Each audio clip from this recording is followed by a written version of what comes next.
खुदावंद आपके साथ हो। खुदावंद यीशु मसीह की अंजील बामुताबिक मुकद्दस मरकज़। ऐ खुदावंद तेरी तमजीद।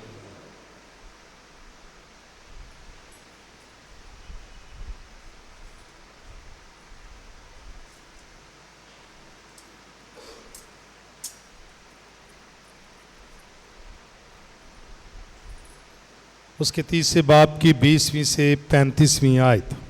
एक दिन यीशु अपने शागिर्दों के साथ एक घर में गया और इतना हजूम जमा हो गया कि वो खाना भी ना खा सके। जब उसके मुतल्लकीन ने ये सुना तो उस पर काबू पाने निकले, क्योंकि कहते थे कि वो दीवाना हो गया है।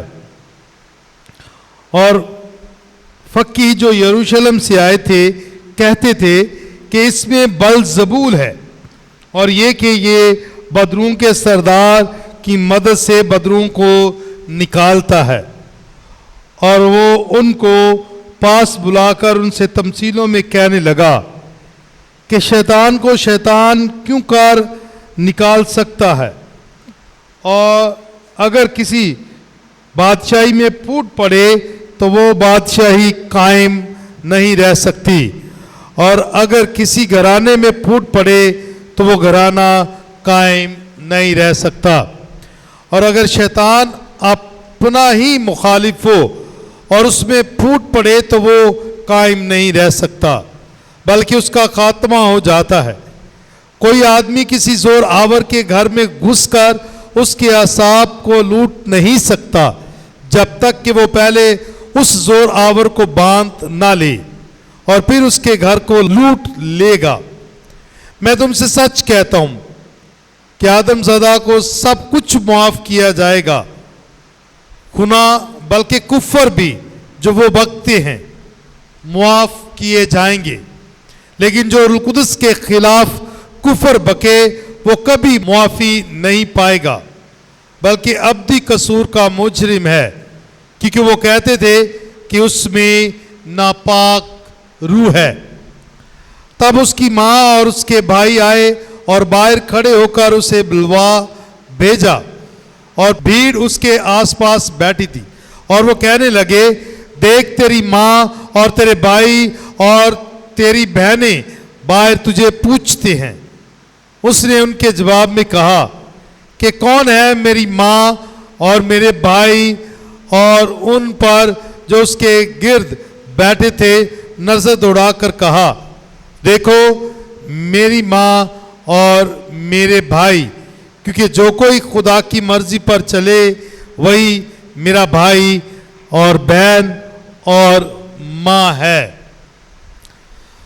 अंजील मुकद्दस के वसीला से हम सब की खताएं मुआफ की जाएं। मुसीब मेरे अजीज हो, आज पाक कलाम हमें दावत देता है कि इस जुमले पर ज़रूर गौर करें जो आज की पहली तलावत में खुदावंद खुदा ने आदम को पुकार कर कहते हुए कहा, तू कहाँ है।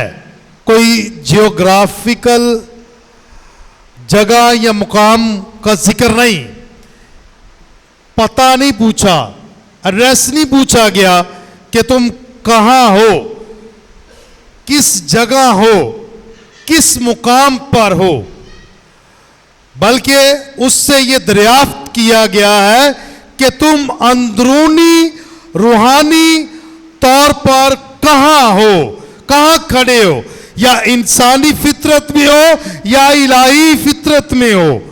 दो पहलुओं को जो है उजागर किया गया है। तू कहाँ है, वेयर आर यू, तू कहाँ है। ये बार बार अल्फाज में दोहरा रहा हूं क्योंकि इसी में आज आपके लिए और मेरे लिए पैगाम है कि हम किस मुकाम पर, किस दर्जे पर ठहरे हुए हैं। इलाही दर्जे में है तो इसका मतलब है फिर हम इलाही मर्जी को पूरा करना होगा, खुदा की मर्जी को पूरा करना होगा। और अगर इंसानी दर्जे पर हैं तो इसका मतलब है फिर हम वही गलती करेंगे जो आदम और हवा ने की, नाफरमानी करके। तो आसान लफ्जों में इस लफ्ज का, इस जुमले का मतलब तू कहां है, वेयर आर यू का मतलब कि what is the meaning of your life, आपकी जिंदगी का मकसद क्या है, एम क्या है, क्या गोल है, क्या एम है जिंदगी में, खुदा या दुनिया की ख्वाहिश और ऐशो इशरत, किस मुकाम पर खड़े हैं। यह आज सवाल है कि तू कहां है। अपना नाम भी लगा सकते हैं, खुदा कह सकता है अशफाक तू कहां है, अपना नाम आप दोहरा सकते हैं अपने ज़हन में, तू कहां है। गो के आदम से पूछा है, लेकिन यह सवाल आज खुदा हम सब से शख्सी तौर पर पूछता है कि तू कहां है। अगर गुनाह की हालत में है तो फिर डरेगा, खौफ खाएगा, जैसे आज आदम ने ये खौफ खाया और क्या कहा उसने, वो बोला मैंने बाग में तेरी आवाज सुनी, मैंने बाग में तेरी आवाज सुनी। अफसोस की बात है ना कि जिस खुदा ने उसे अपनी शबी अता की, उसे प्यार से बनाया, अशरफुल मखलूकात का दर्जा अता किया, अदन सजाया और अदन उसके हवाले कर दिया, उसे कहा कि भाई ये लो इसे मामूरो महकूम करो। इतना कुछ सौंपने के बाद उसने क्या किया कि खुदा की आवाज को सुना नहीं, और ऊपर से क्या कह रहा है कि मैंने बाग में तुम्हारी आवाज सुनी है, मैंने बाग में तुम्हारी आवाज सुनी। खुदा की आवाज को नहीं सुना,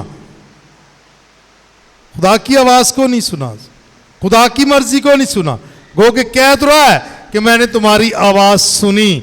अगर उसने सुनी होती और उसकी ताबेदारी की होती, जो खुदा ने उसे कहा कि भाई सारे दरख्तों का फल खा सकता है सिवाय इस दरख्त के, लेकिन उसने सुना नहीं। कह तो रहा है ऐ खुदावंद मैंने बाग में तेरी आवाज सुनी पर मैं डर गया था। हाँ, दूसरा उजर पेश कर रहा, मैं डर गया था। इन्ना ही डर हुंदा ते फल ही ना खांदा, इन्ना डर हुंदा ते नाफरमानी नहीं करदा। उजर, मैं डर गया था, सही उजर पेश करते, मैं डर गया था। डर हो तो फिर बाकायदगी के साथ ही आएंगे ना। डर हो तो रोजरी में शामिल होकर दाखिले की गीत में भी शामिल होंगे। डर हो तो वक्त पर पहुंचेंगे। खौफ खुदा जो है वो हिकमत का आगाज है, और हिकमत हमें ताबेदारी सिखाती है, और ताबेदारी जो है यही खुदा की आवाज को सुनकर उसकी मर्जी पर चलना है। वो कह रहा है कि मैंने तेरी आवाज सुनी पर मैं डर गया था, डर गया था। तो सुनना जो है, तो ये आदम तू कहां है, ये किस मुकाम पर पहुंच चुका। पहले ये सवाल आदम से खुदा ने नहीं किया, जब वो गुनाह की हालत में नहीं था तो खुदा ने ये नहीं सुना, क्योंकि उसे पता था कि ये मेरे साथ है। खुदा को मालूम था कि ये मेरे साथ है, मैं इसके साथ हूं। हर शाम वो उससे गुफ्तगू करने आता था, तब तक जब तक वो उसका फर्माबरदार रहा, जब तक उसने उसकी ताबेदारी की, जब तक उसने उसके कहने के मुताबिक जो है वो जिंदगी बसर की, तब तक ये सवाल भी पैदा नहीं हुआ था। लेकिन जो ही उसने नाफरमानी की, फल खाया, और ये सवाल आ गया कि तू कहां है, वेयर आर यू। आज भी खुदा आपसे और मुझसे मुखातब होकर पूछता है कि तू कहां है, केड़ी दुनिया च भाई, कित्थे खोया होया है। अल्फाज है ना ये, कित्थे खोया, केड़ी मस्ती च की हो रहा, कित्थे जिंदगी गुजारन दिया, कित्थे तू जिंदगी गुजार दी थी यार, किवें चलन दिया तू, होशकारी यार। ये सारे जुमले हैं जो किसी ना किसी तरीके से हम अब रोजमर्रा जिंदगी में इस्तेमाल करते हैं। तू कहां है, आज वो पूछ रहा है, खुदा पूछ रहा है कि तू कहां है, मेरे साथ है कि किसी और दुनिया में, या किसी और के साथ है, किसके साथ है। तो वो ये वजाहत के साथ बयान करता है। तो जैसे ही वो कहता है कि मैं डर गया हूं और मैं छुप गया था, तो उसने उससे कहा तुझे किसने बताया क्योंकि डर तो तब पैदा हुआ ना जब उसे एहसास हुआ कि अब मैंने गलती कर दी है और मैंने गुनाह की हालत में, जो जिसने कोई गुनाह नहीं किया उसे डर भी नहीं रहता, उसे परेशानी भी नहीं होती, तो डर गया, खौफ में आ गया, छुप गया। तो ये सारी बातें वजाहत के साथ अब सुनने की बात की जा रही है। और यीशु ने आज अंजील मुकद्दस भी क्या कहा कि जो कोई खुदा की मर्जी पर चले वही मेरा भाई और बहन और माँ है, खुदा की मर्जी पर चलने वाला। अब तीनों तलावतों का महव मरकज या मरकजी नुक्ता ताबेदारी है, फरमाबरदारी है, सुनना है। और सुनना मतलब ओब अदीर, एक लातीनी जुबान में लफ्ज जो इस्तेमाल होता है ओब अदीरे, सुनने से मुराद ताबेदारी करना। और खुदा ने कोई हुक्म नहीं दिया सिवाय इसके कि भाई मेरी फरमाबरदारी करना, इस दरख्त का फल ना खाना, इस दरख्त का फल ना खाना। लेकिन उन्होंने खुदा को नहीं सुना। हवा ने किसको सुना? सांप को सुना, शैतान को सुना, बलजबूल जो आज बार बार की जा रही है उसको सुना, उसके बहकावे में आ गए। और जब उसको सुना, खुदा की निस्बत ज्यादा उसके अल्फाजों को तरजीह दी, बहकावे में आ गए। और तब बहकावे में आकर उसने नाफरमानी कर दी, नाफरमानी कर दी फल खाकर, और खुदा से दूर हो गया। जो मैं बार बार कह रहा हूं, डिसोबीडियंस इसके लिए लफ्ज इस्तेमाल होता है। तो उन्होंने नाफरमानी की और मना किए हुए फल को खा लिया, नाफरमानी की। लिखा है कि खुदा ने कहा कि ना इस फल को खाना ना छूना वरना मर जाओगे।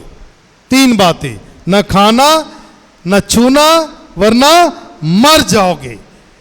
मर गए। मौत का मतलब यह है जुदाई, इसका लुग़वी मतलब है जुदाई। मर जाना, खत्म होना नहीं है, बल्कि जो गुनाह की हालत में है ना वो मुर्दा है, वो मर चुका है।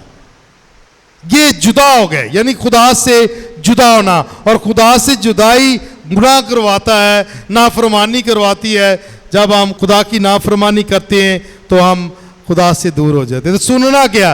तो किसको सुन रहा है? इस औरत ने, हवा ने किसको सुना? उस शैतान को और नाफरमानी की। और ठीक तवील अरसे के बाद जब खुदा ने फैसला किया कि मैंने औरत से पैदा होना है, तो फिर मरियम को चुना गया। और मरियम ने किसको सुना? खुदा को। फरिश्ता उसके पास आया और उसने कहा कि भाई खुदा ने तेरे लिए मंसूबा तैयार किया। और उसने कहा मेरे लिए तेरे कॉल के मुआफिक हो, मेरे लिए तेरे कॉल के मुआफिक हो। वो उसकी फर्मा बरदार रही, वो ताबेदार रही। पहली हवा ने क्या किया? गलती की, नाफरमानी की और किसी और को सुनकर फल खा लिया। और अब नई हवा मरियम ने खुदा को सुना, खुदा के कलाम को सुना और उसको सुनकर उसकी ताबेदारी की, फरमाबरदारी की। और खुदा उसकी कोख से पैदा हुआ जो आज कहता है कि मेरा भाई बहन और माँ वो है जो मेरे बाप की मर्जी को पूरा करता है। और मरियम ने वजाहत के साथ, अपनी अमली जिंदगी के साथ ये जाहिर किया है कि मैं वो हूँ जो खुदा के कलाम को सुनती है, पढ़ती है और सबसे बढ़कर अपना वजूद दे देती है, अपनी कोख दे देती है उस कलमे को।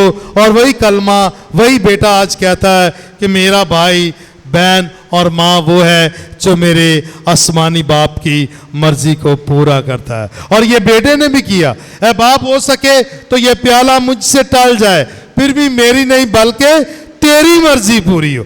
खुदा की मर्जी को पूरा करना दर हकीकत हमारा वो मुकाम है, वो दर्जा है जो खुदा ने गुनाह से पहले आदम और हवा को दिया। वो मुकाम बेटे ने हमें अपनी मौत से दोबारा अता किया। हम उस मुकाम पर पहुंचे जहां ये सवाल ना आए कि तू कहाँ है, बस खुदा आए और हमारे साथ ठहरे। और यीशु ने भी कहा है कि भाई मैं जाता हूं और अपने बाप के घर में तुम्हारे लिए जगह तैयार करता हूं, फिर आऊंगा और तुम्हें साथ लेकर जाऊंगा। और उसने कहा है बाप जहां तू और मैं वहां ये भी हूं, यानी वो हमारे लिए वो मुकाम, वो दर्जा तैयार पड़ा है। उसके लिए जरूरी क्या है कि हम गुनाह से किनारा करें, खुदा की ताबेदारी करें, खुदा की फरमाबरदारी करें, खुदा की मर्जी पर चलें। तो खुदा की मर्जी पर चलने के लिए जरूरी है कि हम खुदा के कलाम को सुने।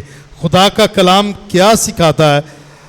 तसल्लीकियों के नाम खत में उसके 5वें बाब में लिखा है कि हर एक बात में शुक्रगुजारी करो, हर एक बात में शुक्रगुजारी करो, क्योंकि हमारे आसमानी बाप की मसीह यस्सु में तुम्हारे लिए यही मर्जी है।